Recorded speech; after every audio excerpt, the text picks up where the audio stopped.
Adani group अब सिर्फ port, airport, बिजली और सीमेंट के कारोबार तक सीमित नहीं है। अब कंपनी ने किसानों से जुड़े एक ऐसे सेक्टर में बड़ा दाम लगाया है जो आने वाले समय में खेती और पर्यावरण दोनों के लिए इम्पोर्टेंट साबित हो सकता है।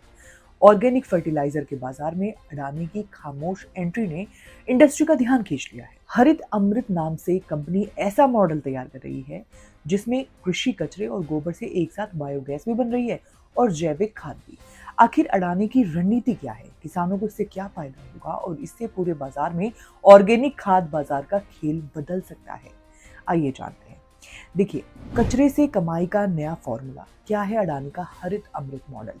अडानी ग्रुप की company Adani total energies biomass limited यानी कि एटीबीएल ने हरित अमृत नाम से ऑर्गेनिक फर्टिलाइजर के कारोबार का तेजी से एक्सपेंशन यानी कि विस्तार शुरू कर दिया है।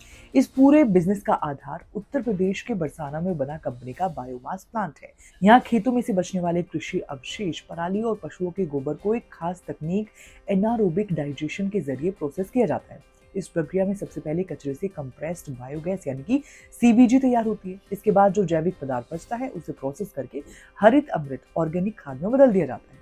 यानी जिस कृषि कचरे को पहले जला दिया जाता था या बेकार समझा जाता था, अब उसी से दो उपयोगी उत्पाद तैयार किए जा रहे हैं। एक तरफ स्वच्छ ईंधन और दूसरी तरफ किसानों के लिए जैविक खाद।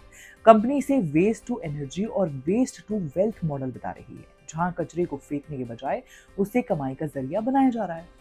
फिलहाल बरसाना प्लांट का पहला फेज शुरू हो चुका है और आने वाले समय में इसकी क्षमता बढ़ाकर रोजाना 600 टन कृषि अवशेष और गोबर प्रोसेस करने की योजना है। कंपनी की सालाना रिपोर्ट के मुताबिक FY25 में हरित अमृत ब्रांड के तहत 2000 टन से ज्यादा ऑर्गेनिक खाद की बिक्री हुई थी, लेकिन सिर्फ एक साल में ये बिक्री दोगुनी से भी ज्यादा बढ़कर लगभग FY26 में अगर देखें तो 4575 टन तक पहुंच गई। इसी दौरान कंपनी की सीबीजी बिक्री भी 730 टन से बढ़कर 1654 टन हो गई। फिलहाल उत्तर प्रदेश, मध्य प्रदेश, गुजरात और आंध्र प्रदेश में कंपनी तेजी से अपना नेटवर्क बढ़ा रही है। किसानों को क्या फायदा होगा, क्या बदल जाएगा ऑर्गेनिक खाद का बाजार? किसानों के मन में यही सवाल है कि कंपनी का दावा है कि हरित अमृत जैसी जैविक खाद के इस्तेमाल से मिट्टी की क्वालिटी बेहतर हो सकती है, मिट्टी में जैविक तत्व बढ़ सकते हैं, खेत ज्यादा समय तक नम रह सकता है जिससे फसल को लंबे समय तक नमी मिलती है और बार बार सिंचाई की जरूरत कम पड़ सकती है। साथ ही रासायनिक उर्वरकों पर निर्भरता कम करने और कृषि अवशेषों का बेहतर इस्तेमाल करने में भी मदद मिल सकती है।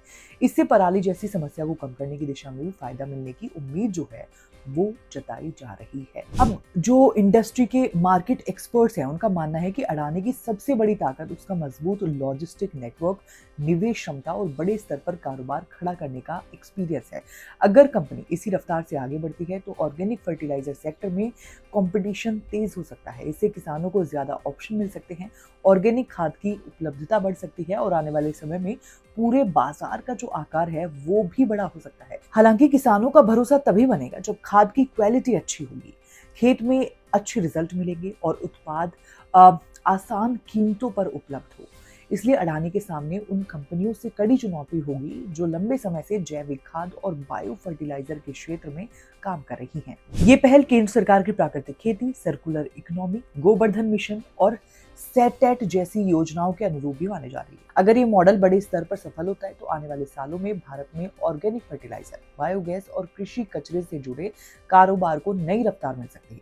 यानी किसानों को जैविक खाद का नया ऑप्शन मिलेगा, कृषि कचरे का बेहतर उपयोग होगा और खेती को ज्यादा टिकाऊ बनाने की दिशा में भी ये एक बड़ा कदम साबित हो सकता है। तो इस वीडियो में इतना ही, फिर मिलेंगे किसी और वीडियो के साथ। आप देखते रहिए किसान इंडिया। अगला स्टेशन आपकी मनचाही मंजिल खुशहाली है। खुशहाली के दरवाजे चारों ओर से खुले रहेंगे। किसान इंडिया के साथ यात्रा करने के लिए आपका धन्यवाद।